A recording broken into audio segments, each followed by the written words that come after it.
Brassens est toujours d'actualité. Il a ses fans, comme Johann Sfar, l'auteur de bande dessinée et désormais cinéaste à succès.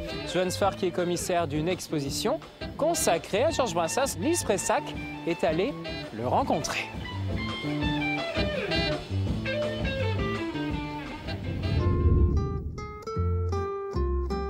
Ses chansons sont dans toutes les têtes.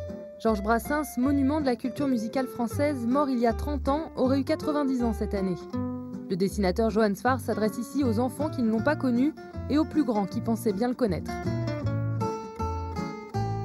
L'idée, c'est de le rendre intemporel, de se dire que notre génération, on se souvient surtout d'un vieux monsieur en col roulé, mais là, moi, je m'adresse surtout aux gamins qui ne savent même pas qui c'est.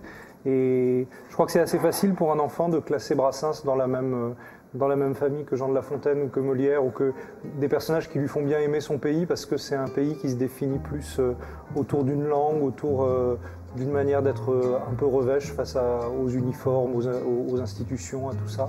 Les sanglots longs des violons de l'automne. On découvre un Brassens jeune, séduisant, qui ne savait pas encore quel avenir l'attendait. Mon cœur d'une langueur monotone.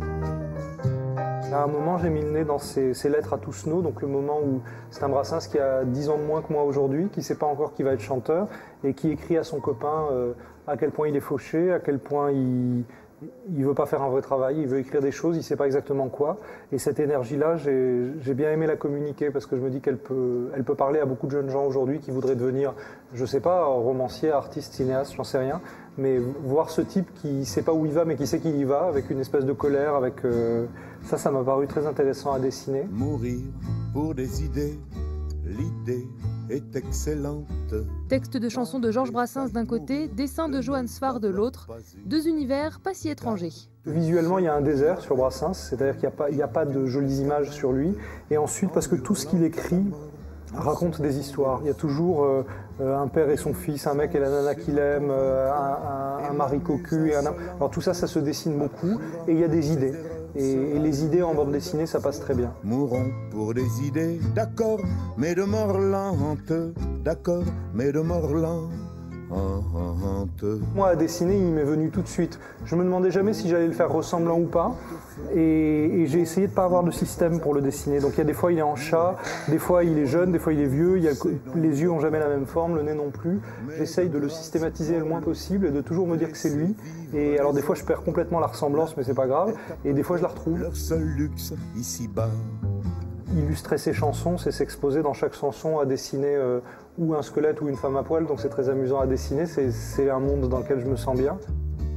La femme qui possède tout en elle, pour donner le Grand amoureux de la langue française, Brassens est un fin connaisseur de la poésie. Chanteur, populaire, il avait coutume de dire qu'il écrivait pour les concierges cultivés.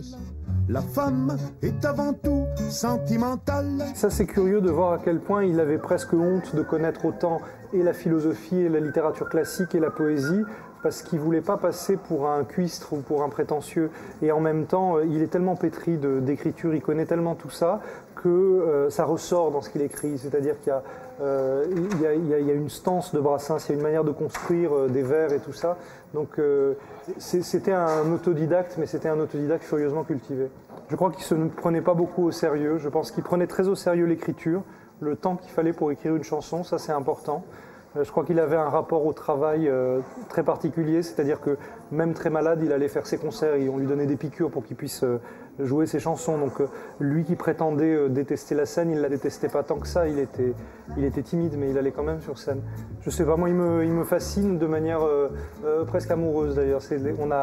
On a eu envie que les nanas sortent de l'expo en se disant ah ouais on l'aime bien, mais au sens où on aimerait bien un type qui peut vous attraper par la taille, quoi. Il a vraiment ce côté-là. En vertu de quel pouvoir injuste que nous sommes, vous refuse-t-on les droits que l'on accorde aux hommes, comme d'aller se faire enculer.